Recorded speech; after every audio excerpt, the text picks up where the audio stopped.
Olá, sejam bem-vindos de volta ao Turbinando Seu Alemão.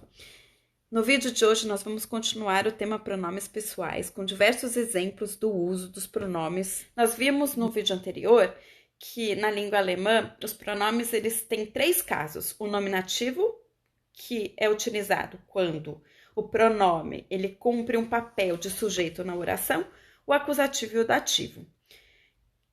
Esses dois últimos casos, ambos são utilizados quando o pronome cumpre papel de objeto na oração. E existe uma regrinha básica para a gente saber qual desses dois casos a gente deve usar numa frase, numa sentença, quando nós queremos que esse pronome cumpra papel de objeto. A regrinha é você perguntar qual é o verbo, porque cada verbo ele pede um determinado caso e se há uma preposição, porque as preposições elas também pedem casos específicos.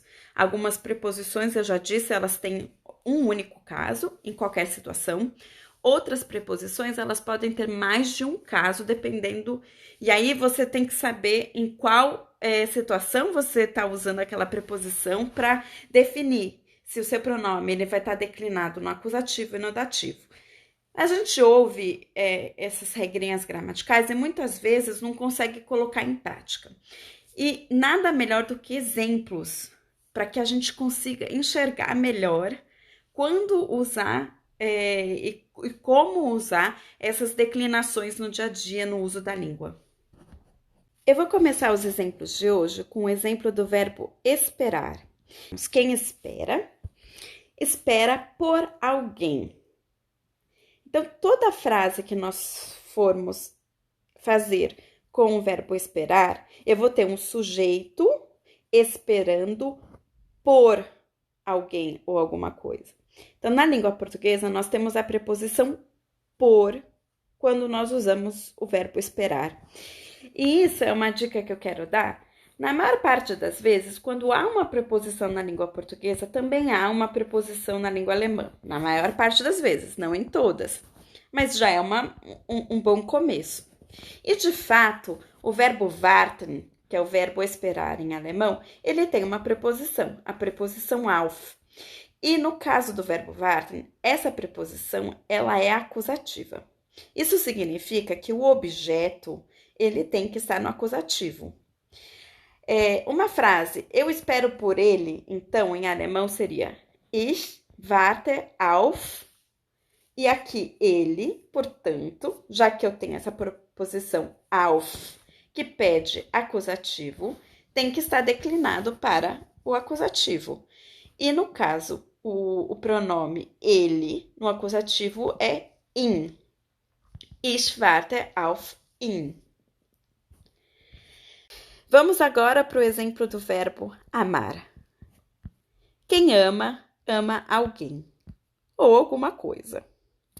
O verbo amar na língua portuguesa ele não precisa de preposição. Quem ama, ama alguém. Eu não uso uma preposição nessa sentença. E, por um acaso, na língua alemã também não precisa. A preposição a necessidade de preposição é igual nas duas línguas. E como eu disse, vocês vão poder usar com muita frequência essa regrinha. Ela funciona com muita frequência. Infelizmente, não funciona sempre, mas com muita frequência. O verbo amar em alemão é o verbo lieben. E o objeto para esse verbo é sempre acusativo. Então, na frase eu te amo ou eu amo você, o du que eu estou usando aqui, claro, o informal, né? Você vai falar para alguém que você ama, é muito improvável que você ama alguém que você ainda não tem intimidade suficiente para chamar de du, apesar de poder acontecer.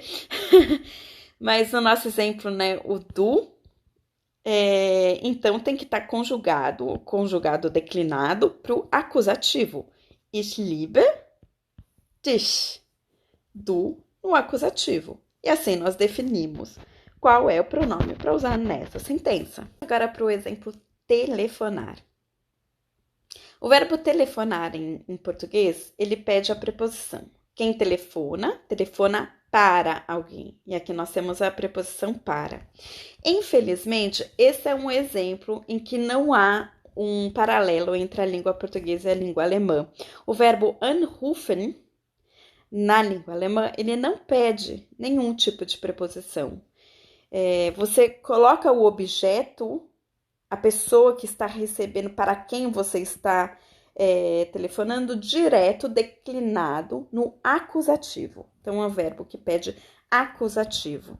Então, na frase, eu telefono para vocês, ficaria anrufen.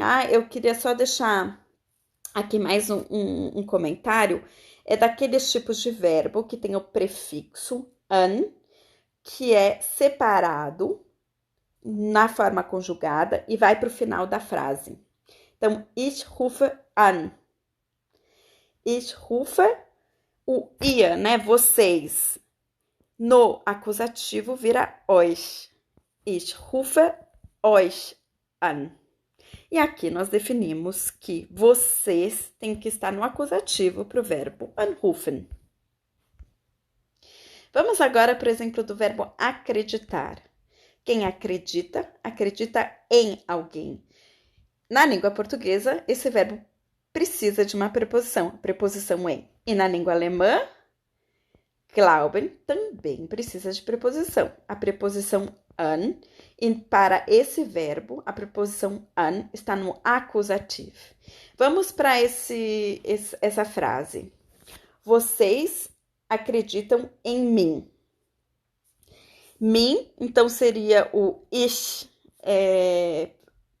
declinado, né, na língua portuguesa, digamos, mas nós temos que usar aqui, na versão alemã, o ich declinado para o acusativo, já que o verbo glauben pede, devido à sua preposição, acusativo. Ich no acusativo é mich. Ihr glaubt an mich.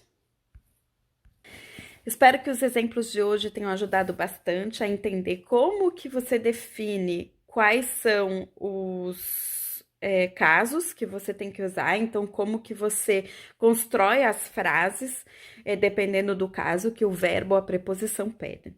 No próximo vídeo eu trarei mais exemplos. Então no vídeo de hoje eu só trouxe exemplos de verbos que precisam só de um caso, mas existem verbos que precisam dos dois casos. E é isso que eu trarei no próximo vídeo. Até a próxima!